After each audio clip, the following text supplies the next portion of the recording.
इमानदार, मेहनती र देशभक्तहरूलाई सम्मान गर्दै व्यथिति, भ्रष्टाचार र अन्याय विरुद्ध हाम्रो निगरानी। यो हो टेलिभिजनको समय चक्रमा यहाँलाई हार्दिक स्वागत छ दर्शकवृन्द। म विक्रम श्रेष्ठ। हाम्रो देशका प्रधानमन्त्रीलाई खुल्ला छिमेकी देशका जासुसले भेट गर्छन् दर्शकवृन्द, त्यो पनि निशाचर सक्रिय हुने आधारमा। कुराकानी पनि लामै हुन्छ, घण्टौँसम्म। थाहा छैन यो कस्तो खालको कूटनीतिक सम्बन्ध हो जहाँ प्रधानमन्त्री र एक मामुली कर्मचारी बीच द्विपक्षीय वार्ता हुन्छ। हाम्रो देशका प्रधानमन्त्रीले आफ्नो स्थान आफैले कायम गर्न नसक्ने हो भने अरूले त्यो स्थान कायम पटक्कै गरिदिन सक्दैनन्। प्रधानमन्त्रीले विदेशी कूटनीतिज्ञलाई भेट नै गर्ने हो भने औपचारिक रूपमा कार्यालयमै भेट गरे हुँदैन र? भारतीय जासुसी संस्था रिसर्च एन्ड एनालाइसिस विङ्स रअका प्रमुख सामन्त कुमार गोयल बुधबार काठमाडौँ आए।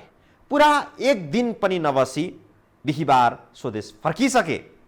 यो भ्रमणले नेपाली राजनीतिलाई हलचल बनाइदिएको छ। स्वतन्त्र देश सिक्किमलाई भारतमा गाभ्न र अर्को छिमेकी मुलुक पाकिस्तानलाई विभाजन गर्न मुख्य भूमिका खेल्ने भारतको रिसर्च एन्ड एनालाइसिस विङ्स रअका प्रमुख सामन्त गोयल बुधबार काठमाडौँ आए र बिहिबार स्वदेश फर्किए। 9 सदस्यीय टोलीको नेतृत्व गर्दै गोयल नेपाल आएका थिए। उनको साथमा अरुण जैन नामका अर्का अधिकारी पनि आएका थिए। 9 मध्ये जैन र गोयल भारत फर्केका छन् भने बाँकी 7 सदस्य नेपालमै रहेको अनुमान गरिएको छ। छिमेकी मुलुकहरूको राजनीति धमिलो पार्ने र त्यो धमिलो पानीमा माछा मार्ने मुख्य उद्देश्य लिएर हिँड्ने रअका प्रमुखहरू पहिले पनि नेपाल आउँथे। तर जानकारहरूका अनुसार यसपटक उनीहरू नेपालको परराष्ट्र मन्त्रालयलाई कूटनीतिक जहाज अवतरणको अनुमति मागेर भारतीय सेनाको जहाज नै चढेर नेपाल आए। भारतको अन्तर्राष्ट्रिय जासुसी संस्था रअका अधिकारीहरू खुल्ला त्यो पनि जहाज नै लिएर नेपाल आखिर किन आए? यो प्रश्नको जवाफ हालसम्म अज्ञात छ, किनभने यसबारे सरकारले खास केही बोलेको छैन। अन्यले हामीलाई थाहा छैन भन्ने जवाफ दिँदा भइहाल्छ। रअका प्रमुख गोयल किन आए र कसको निम्तमा आए भन्ने प्रश्नको जवाफ खोज्ने क्रममा विभिन्न अनुमानहरू भइरहेका छन्। असामान्य अवस्थामा आएर भेटेका छन्। भोलिको आउने पुस्तालाई यति बेला कार्तिक 5 गते आएर 6 गते गएका फर्केका रचिफले प्रधानमन्त्रीजीसँग के शब्द प्रयोग गरेर कुरा गरे त के सन्देश थियो त्यो त रेकर्डमा बस्नु पर्यो नि त। अनि चाहिँ यदि चाहिँ अब त्यो बस्या छ कि छैन त्यो कुरा केही याद छैन। हुनसक्छ यिनीहरूले नराखिकन भेट्ने चलन गर्नुहुन्छ हाम्रो नेताहरू, जुन चाहिँ बडा दुर्भाग्यपूर्ण कुरो हो त्यो। खै त्यस्तै भएको छ कि राखेर भेटिया छ थाहा छैन मलाई। र भारतले नेपाललाई आफ्नो प्रभाव क्षेत्रमा राख्ने चाहिँ जुन उसको प्रयास हो पहिलेदेखिको, त्यो प्रयासलाई निरन्तरता दिन उसले चाहिँ अब के कुरा गर्छ। 3 घन्टा भेट भएछ। 3 घन्टा शिष्टाचार भेट हुँदैन। यो कुरा चाहिँ शिष्टाचार भेट भनेको छोटो भेट हुन्छ। त्यो त सब्स्ट्यान्टिभ भेट हो त्यो। त्यसकारण उहाँले हाम्रो सम्माननीय प्रधानमन्त्रीजीले मुलुकलाई बताउनुपर्छ, त्यो रेकर्डमा हुनुपर्छ। अब त्यो पनि कति बेला हो अब त्यही भने नि परराष्ट्र मन्त्रालयको प्रतिनिधि थिएन त्यहाँ है। उहाँले आफ्नै सहयोगी पनि राख्नु भएन होला, किनभने उहाँले कसैलाई विश्वास गर्नुहुन्न। उहाँ सर्वज्ञ हुनुहुन्छ, सबै कुरा थाहा छ उहाँलाई। त्यही भएर अब त्यो रिपोर्ट नआइकन केही भन्न सकिँदैन। 3 घन्टा चाहिँ भेट भएको हो भनेदेखि यो मोर देन ए कर्टसी कल, शिष्टाचार भेटभन्दा यो धेरै बढी हो। यो सामान्यतया विदेशी कूटनीतिज्ञलाई निम्तो गर्दा समकक्षीले नै गर्ने चलन छ, जस अनुसार सामान्यतः गोयललाई नेपाल निम्ता गर्नुपर्दा नेपालको राष्ट्रिय अनुसन्धान विभागका प्रमुखले निम्तो गर्नुपर्छ। उनको निम्तोमा गोयल नेपाल आएको भए विभागका प्रमुख गणेश प्रसाद अधिकारीसँग गोयलले भेटेको कुरा औपचारिक रूपमा बाहिर आउनुपर्ने थियो, तर यो विषय औपचारिक रूपमा सार्वजनिक गरिएको छैन। इन्टेलिजेन्स स्रोतको दाबी अनुसार राष्ट्रिय अनुसन्धान विभागका प्रमुख गणेश प्रसाद अधिकारीकै औपचारिक निम्तोमा गोयल नेपाल आएका हुन्।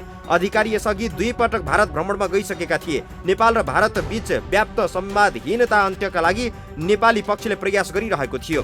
त्यही प्रयासकै क्रममा गोयल नेपाल आएका हुन्। समाचार स्रोतले दिएको जानकारी र सरकारी पक्षको मौनता बीच केही फरक पाइएको छ। गोयलले नेपालका पूर्व प्रधानमन्त्री, केही पार्टीका प्रमुखहरूसँग पनि भेट भएको समाचार स्रोतको दाबी छ भने सरकारी पक्षले प्रधानमन्त्री केपी शर्मा ओलीसँग भेट भएको मात्रै पुष्टि गरेको छ। किन 3-3 घण्टासम्म गोप्य गर्नु पर्यो भन्दा त्यहाँ चाहिँ प्राइभेट कुराहरू भए। प्राइभेट कुरा पनि अहिले शङ्का गरिए चाहिँ नेकपाको खिचातानीमा मलाई चाहिँ बढी सपोर्ट गरिदिनु पर्यो, त मलाई सपोर्ट गर्नु पर्यो, मलाई बचाइदिनु पर्यो भन्ने कुराहरू बढी भयो होलान् भनेर अपारदर्शी भ्रमणलाई त तपाईँले त्यो गेस गर्न त मिल्यो नि त। यदि फेरि शङ्काको सुविधा के हो भने यदि त्यो थिएन भने त उनले भन्न सक्थे नि त जनतालाई। आज पनि प्रेस नोटमा पनि के कुरा भयो त भन्ने होइन, सम्बन्धको कुरा भयो भन्ने छ। सम्बन्धको कुरा आरएडब्ल्यूले गर्ने होइन नि, सम्बन्ध सुधार गर्ने अथवा बिगार्ने आरएडब्ल्यूको कुरै होइन। परराष्ट्र मन्त्रालय छ, गृह मन्त्रालय छ, अरू च्यानलहरू छन् भन्दाखेरि त्यही भएर त्यहाँ चाहिँ अब पर्सनल कुराहरू भए, पर्सनल बेनिफिटका कुराहरू भयो होला भन्ने अनुमान गर्न चाहिँ समस्या। उहाँहरूले त्यो नियम चाहिँ के हो भने त्यो राम्रोको लागि, देशको लागि, हितको लागि चाहिँ प्रधानमन्त्री भने भोलि पदबाट जान सक्छ, तर त्यहाँ चाहिँ त्यो प्रधानमन्त्री र गोयलसँग भएका कुराहरू चाहिँ के भएको थियो त्यो कुराहरू चाहिँ नोट राखेर आफ्नो इन्स्टिट्युसनल मेमोरीमा राख्यो भने फलानुसँग कुरा हुँदाखेरि यो बेला यस्तो भएको थियो भनेर त्यसलाई रिमाइन्ड गराएर त्यो अनुसारको काम गर्न सकिन्छ भनेको। उहाँहरू अब देशको कुरा गरिरहेको छैनन् भन्ने त्यो पनि देखिन्छ। गरे भए त नोट गर है भन्ने एकजना मान्छे पनि चाहिन्थ्यो नि त होइन सरकारको। त्यो पनि नदेखिँदाखेरि चाहिँ फेरि अहिले तपाईँले भने जस्तै यो अपारदर्शी भ्रमण डिस्कसन थियो र व्यक्तिगत हितका लागि थियो भन्न सकिन्छ। प्रधानमन्त्रीका प्रेस सल्लाहकार सूर्य थापाले बिहिबार प्रेस नोट भनेर सामाजिक सञ्जालमा लेखेका छन्। भारतीय गुप्तचर संस्था रिसर्च एन्ड एनालाइसिस विङ्स रअका प्रमुख सामन्त कुमार गोयलले सम्माननीय प्रधानमन्त्री केपी शर्मा ओलीसँग शिष्टाचार भेट गर्नुभएको छ। उहाँ भेटका लागि बुधबार बेलुका प्रधानमन्त्रीको सरकारी निवास बालुवाटार आउनु भएको थियो। प्रधानमन्त्रीका प्रेस सल्लाहकारको यो प्रेस नोटसँगै नेपालको राजनीतिलाई भारतले आफ्नो जासुसहरू मार्फत म्यानेज गर्ने पुरानो धन्दा फेरि सुचारू गरेको बुझ्न सकिन्छ। नेपालका राजनीतिज्ञहरू विशेष गरी भारतसँग राजनीतिक तहमा संवाद नगर्ने तर कर्मचारी र जासुसहरूबाट निर्देशित हुने गरेको भनेर आलोचना हुने गर्थ्यो। यसपटक त भारतका जासुस नेपालमा विमान चढेरै आए, मध्यरातमा प्रधानमन्त्रीसँग भेट पनि गरे।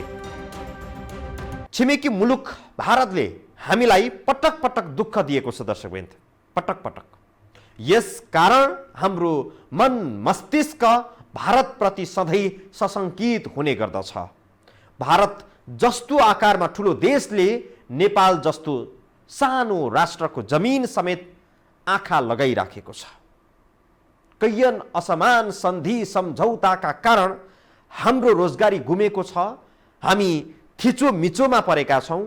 बेला बखत नाकाबन्दी लगाएर पनि भारतले नेपाललाई हैरानी दिन्छ।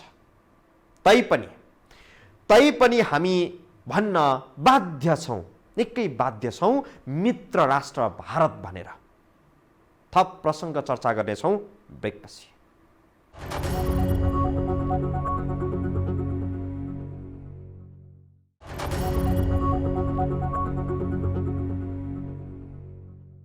प्रधानमन्त्री केपी शर्मा ओली बुधबार सुरक्षा परिषदको बैठकमा व्यस्त थिए।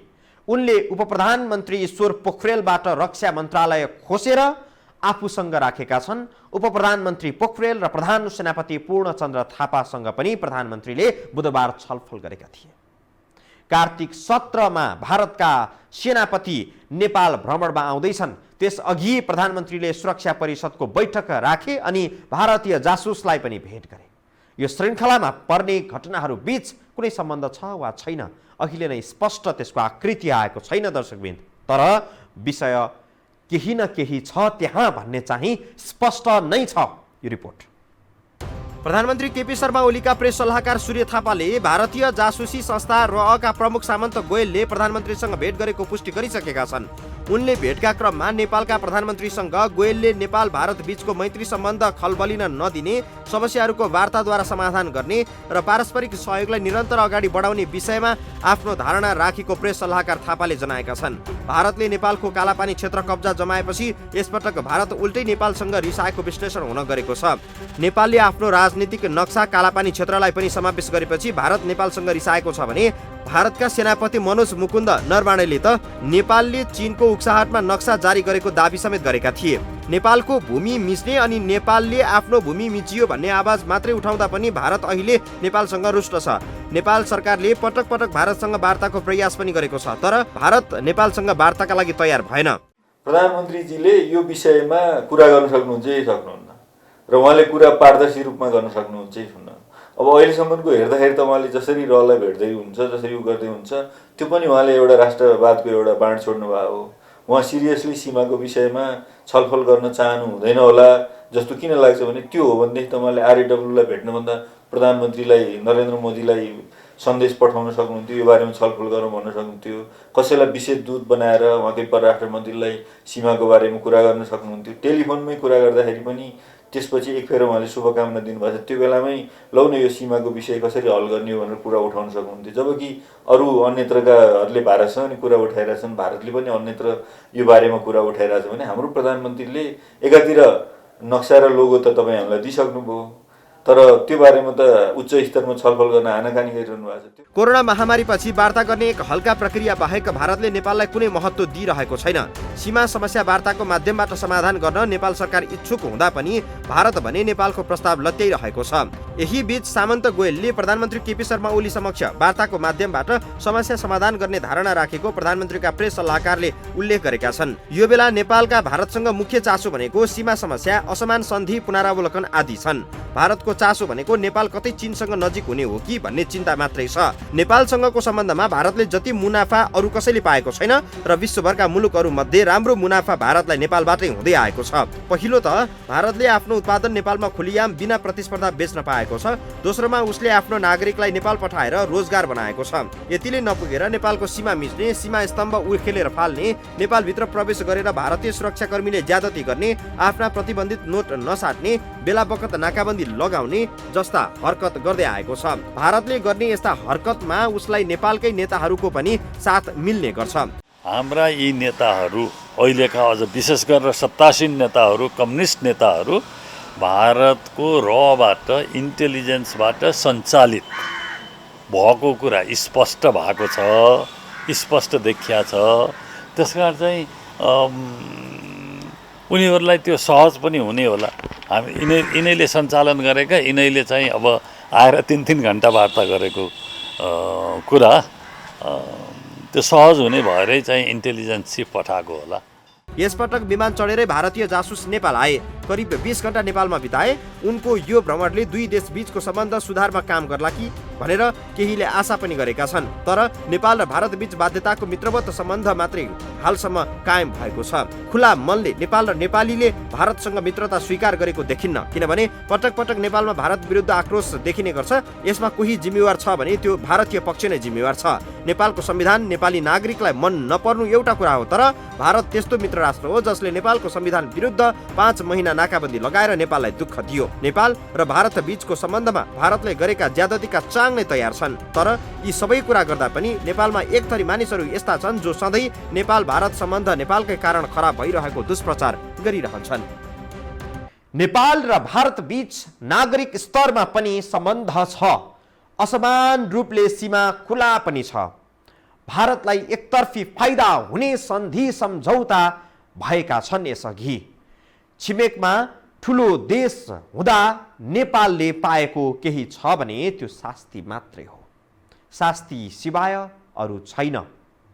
विशेष गरी भारतबाट नेपालले सदा सर्वदा शास्ति मात्रै पाइरहेको छ। तर पनि भारत छिमेकी हो जुन हामी फेर्न सक्दैनौँ चाहेर पनि। आउनेछौँ ब्रेकपछि।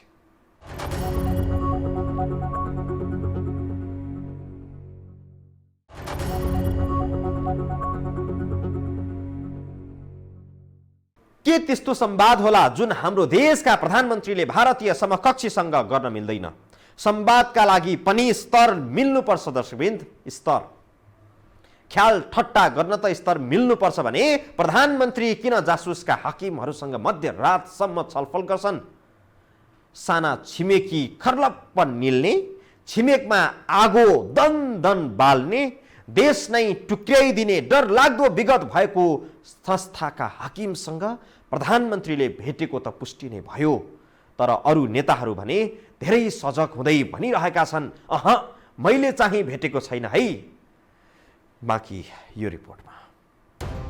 भारतीय जासुसी संस्था रअका प्रमुख सामन्त गोयल नेपाल आएपछि उनले कसलाई भेट गरे भन्ने चासोको विषय बनेको छ। प्रधानमन्त्री केपी शर्मा ओलीले रअका प्रमुखलाई भेट गरेको विषय नै विवादमा परेको छ भने अन्य नेताहरूका सम्बन्धमा पनि शङ्का बढ्न थालेको छ। नेकपाका अर्का अध्यक्ष पुष्पकमल दाहाल प्रचण्ड, नेपाली काङ्ग्रेसका सभापति शेरबहादुर देउवा, समाजवादीका महन्त ठाकुर आदिलाई गोयलले भेट गरेको विषय बाहिर आइरहेको छ। तर यी नेताहरूले पहिले नै भारतीय जासुससँग भेट नभएको भन्दै प्रश्नोक्ति दिइसकेका छन्। उनले जसपाका नवनियुक्त अध्यक्ष एवं पूर्व प्रधानमन्त्री डाक्टर बाबुराम भट्टराईलाई पनि भेट गरेको बताइएको छ। त्यसैगरी नेकपाका अध्यक्ष पुष्पकमल दाहाल प्रचण्डको सचिवालयले पनि गोयलसँग भेट नभएको जानकारी दिएको छ। नेकपाकै वरिष्ठ नेता माधव कुमार नेपालले पनि रअका प्रमुखसँग भेट नभएको उल्लेख गरेका छन्। बुधबार काठमाडौँ आएर निशाचर झैं मध्यरातसम्म सक्रिय भएका रअ प्रमुख गोयलले प्रधानमन्त्री केपी शर्मा ओलीसँग भेट गरेको विषय पुष्टि नै भइसकेको छ। यो विषय राजनैतिक आरोप प्रत्यारोपको विषय बनिसकेको छ। नेकपाकै नेता भीम रावलले प्रधानमन्त्रीले जासुस भेट्नु आपत्तिजनक रहेको टिप्पणी गरेका छन्। इन्टेलिजेन्स स्रोतको दावी अनुसार नेकपाका अध्यक्ष पुष्पकमल दाहाल, शेरबहादुर देउवा र महन्त ठाकुरसँग पनि गोयलको भेट भएको थियो। दाहाल र देउवाले भेट नभएको दावी गरे पनि आफ्नो अङ्गरक्षक मात्रै लिएर उनीहरू भारतीय जासुस भेट्न पुगेका थिए। सार्वजनिक खपतका लागि उनीहरूले गोयलसँग भेट नभएको उल्लेख गरे पनि विशिष्ट नेताहरूले कूटनीतिक मर्यादा छलेर भेट गरेका थिए। यहाँ त हाम्रो नेताहरूबाटै चाहिँ जुन इन्स्टिट्युसनल नर्म्सहरू, संस्थागत मान्यताहरू हुन्छन्, मूल्यहरू हुन्छन्, विधि हुन्छ, त्यसैलाई मिच्ने चाहिँ चलन छ होइन। त्यो पनि मिचिएको हुनसक्छ। अब परराष्ट्रको प्रतिनिधि थियो थिएन थाहा छैन। त्यहाँ चाहिँ राष्ट्रिय सुरक्षाका कुरा भएका होलान्, त्यहाँ राष्ट्रिय हितका कुरा भएका होलान्। त्यो पछि चाहिँ त्यसको भविष्यको सन्दर्भको लागि त्यो रेकर्ड राख्नुपर्ने हुन्छ। के शब्द युज गरे त, किनभने यो अवस्था सामान्य अवस्था होइन। नेपालमा दृश्य र अदृश्य ढङ्गले अनेक क्रियाकलापहरू हुन्छन्। कतिपय गर्न नहुने क्रियाकलापमा सरकार आफै संलग्न हुने गर्दछ। देश र जनताको हितमा गर्नै पर्ने काम 10औं वर्षसम्म पनि नगर्ने तर आवश्यक नभएका काममा समय खर्चिने नेपाली शासकहरूको रोग जस्तै बनिसकेको छ। उदाहरणका लागि नेपालका पूर्व प्रधानमन्त्रीहरू विदेशी कूटनीतिज्ञहरूसँग सजिलै भेट गर्छन्। यस्तो भेट गर्दा परराष्ट्र मन्त्रालयका कर्मचारीहरूलाई नोटका लागि राख्ने गर्नुपर्ने प्रोटोकल छ। विदेशी कूटनीतिज्ञहरूले पनि नेपालका पूर्व अति विशिष्ट व्यक्तिहरूसँग भेट गर्न परराष्ट्र मन्त्रालयको अनुमति लिनुपर्छ। आफैले बनाएका नियमहरू नेपालकै नेताहरू पालना गर्दैनन्। यसपटक पनि त्यस्तै भएको अनुमान लगाउन सकिन्छ। भारतीय जासुसी संस्थाका प्रमुख नेपाल आए गए तर यसबाट परराष्ट्र मन्त्रालय नै बेखबर जस्तो छ। उनी कसको निम्तमा आए, किन आए, कोसँग भेट भयो, के कुराहरू भए भन्ने विषय गोप्य छन्। त्यो रको चिफ जुन आएको भन्ने कुरा हो नि, तिनको चाहिँ यहाँ नेपालमा काउन्टर पार्ट कोही होला, उनीसँग वार्ता हुनुपर्ने हो होइन, उनको निम्तोमा आइरहेको हुनुपर्ने हो, देखिनुपर्ने हो। तर त्यस्तो देखिएन। विशेष विमान लिएर आउनुभयो, प्रधानमन्त्रीजीसँग शिष्टाचार भेट भनेको छ। शिष्टाचार भेट भनेको एउटा शिष्टता देखाउने, एउटा रेस्पेक्ट पे गर्ने भन्ने कुरा बुझिन्छ। त्यसैले अब के कुरा भयो भित्र, अब यहाँ त यसले के पनि देखाउँछ भन्दाखेरि भारतले राजनीतिक नेताहरूलाई पनि इन्टेलिजेन्स तहमा मात्रै चलाएकोले इन्टेलिजेन्सका मान्छे आएर यसरी कुरा गरेको, त्यही भएर यो कतै चाहिँ सुखद सङ्केत त होइन। तर नेपाल र भारतको बिचमा एउटा संवाद हुनु चाहिँ राम्रो हो। तर यस्तो अवस्थामा जबकि भारतले अरूसँग वार्ता गरिरहेको छ, अरू कन्ट्री, अरू मुलुकतिर चाहिँ भिजिट पनि भइरहेको छ, विदेश सचिवकै भिजिट भइरहेछ, मन्त्रीजीहरू पनि कुरा गरिराख्नु भएको छ, भर्चुअल भए पनि कुरा गर्नुभएको छ होइन। त्यस्तो अवस्थामा नेपालमा इन्टेलिजेन्स चिफलाई चाहिँ छानेर डिल गर्न लगाउनु कतै यो चाहिँ त्यति सुखद चाहिँ सङ्केत म चाहिँ मान्दिनँ यसलाई। सुशासन र पारदर्शिताका यति ठुलो नारा घन्किन्छन् तर विदेशी जासुस नेपाल आएर नेपालका प्रधानमन्त्रीलाई नै भेट्छन्। प्रधानमन्त्रीले जासुस भेट्नै पर्ने के बाध्यता आइपर्यो र उनले यो भेट गरे भन्ने विषयमा स्पष्ट पार्न सरकार आवश्यक ठानिरहेको छैन। प्रधानमन्त्रीले त भेट गर्दा पनि आफ्ना समकक्षी वा राजनैतिक व्यक्तिहरूसँग भेट्ने हो। अर्को देशको त्यो पनि सहसचिव स्तरको जासुस भेटेर नेपालले कूटनीतिक सम्बन्ध अगाडि बढाउन सक्ला। समाचार स्रोतको दावी अनुसार पुष्पकमल दाहाल प्रचण्ड काङ्ग्रेसका सभापति शेरबहादुर देउवा, महन्त ठाकुर आदिले गोयलसँग भेट गरे, जहाँ पूर्व प्रधानमन्त्री बाबुराम भट्टराई पनि। तर उनीहरूले भेट भएको भ्रामक प्रचार हो भनिरहेका छन्। झुट र नेपाली नेताको सम्बन्ध सधैँ सकारात्मक हुने भएकोले पत्याइहाल्न सकिन्न। तर रका प्रमुख नेपाल आएर राजनीतिज्ञसँग संवाद गरेर फर्किन्छन् भने त्यो देशको हितमा होला भन्न कदाचित सकिन्न। जब कुनै पनि कुराको सुरुवात नै गलत विधिबाट हुन्छ भने त्यसको परिणाम पनि कसरी सुखद हुन सक्ला र? यो प्रश्न आगामी राजनीतिको केही दिनसम्म तत्काल रूपमा रहिरहनेछ। दर्शकवृन्द, आजलाई समय चक्र सकियो। समय चक्रका साथै यस टेलिभिजनका सम्पूर्ण समाचार बुलेटिन कार्यक्रम यो हो टेलिभिजन.com, यो हो खबर.com, युट्युब र फेसबुकमा पनि पढ्न र हेर्न सक्नुहुनेछ। मोबाइलमा यो हो टिभी एप डाउनलोड गरी हामीलाई प्रत्यक्ष हेर्न सक्नुहुनेछ। आजलाई यति नै, बिदा दिनुहोस्। नमस्कार।